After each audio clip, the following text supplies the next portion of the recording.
Yeah, I was waiting for this chapter to be translated. Ugh.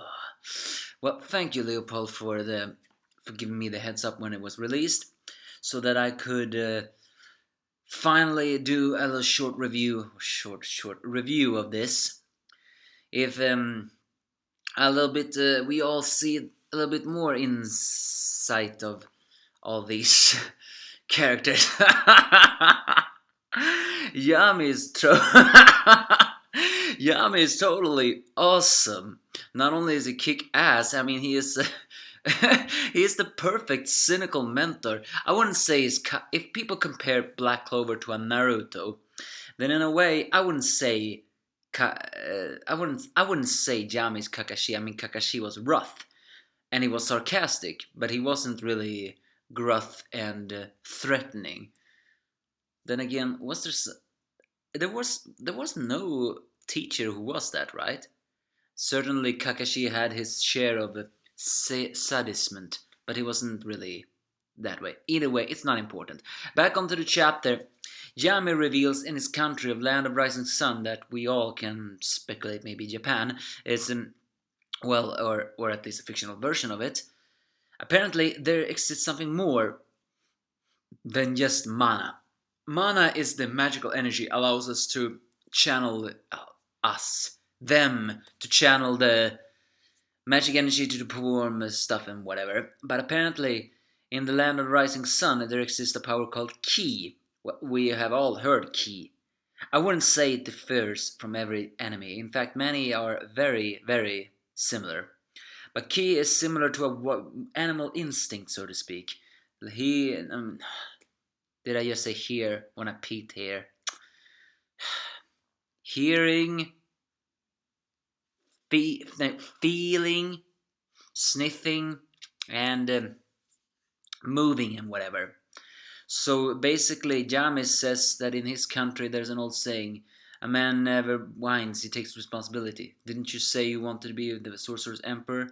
Then surpass your limit right here now. Of course, the company of Lich and that portal guy is not really so amused with the fact that they're not taking them seriously. Well, duh, who would? But so he asks the portal guy to, well, grab the Astra while being a little rough, while Yamis says that he needs to defend it himself. He saves him the first time. The second time, Asta managed to cut but still gets hurt. And the third time, he successfully managed to deflect the magic. Of course, that makes Lish snap it and creates a magic that is like moving like a whip, and he destroys it. Once again, hinting that he is not as self-righteous as some people would believe. In fact, his one dialogue in this manga further confirms for me that he is not stable nor, well, justifiable. In fact, even Yami himself, and note, even Yami himself says this guy's lost what little mind he had left. Yami says that.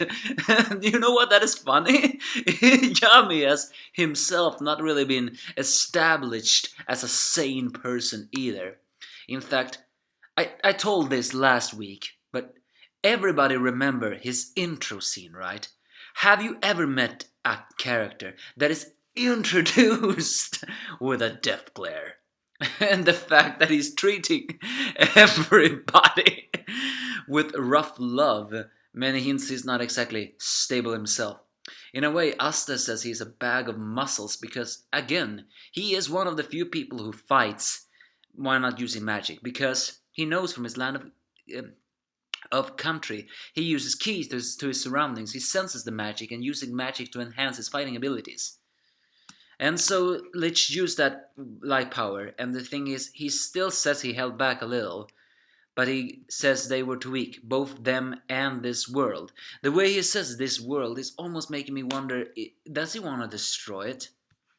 Of course, the portal guy is amazed by his god, once again hinting that the troops follow him not only because he passionately care for him, I mean, because he passionately care for him, they honestly believe he is a god. Well, duh. When someone has this much power, then of course it would be a god. But the two meatheads are perfectly fine. They practically burn, well, not burn, they brash out of the stones. They're like cockroaches. I'm actually amazed Lich didn't say they are like cockroaches. In Jarman says, if you concentrate like you did, you can even feel the key of nature as well. Now you won't die when your opponent uses sheep shock to burn you in a rock slide. These people are being treated like flies. Yeah, key rocks. Let's hit up while you're doing well. Next, hit a pansy fool with no eyebrow. And Lich for the first time. Well, he changed to a more malevolent voice when asked the hurt the poor guy, but now, for once, he is not smiling. Now he has this face. So yeah, this was more than an awesome chapter. I mean, it's aggravating to see that it takes so long for it to translate. I would dare to say almost every single Black Clover chapter up until now I've been really hyping it up with awesome. Or maybe the translation dialogue worked it well. And now we're introduced to a second power, Ki. The fact that Asta, who has no magic, actually can use Ki is a very well hint that he can indeed surpass his own limits. Because if you think about it, if he could time all that with his anti-magic, or anti-magic swords, then we will see some serious danger. In fact, Asta himself is a quick learner. Well, Yami will be a cynical mentor to Asta, and now he even asks him to cut down Lisht. How else gonna do that? The despair hasn't happened yet, just awesome funny. But alas, I like this chapter.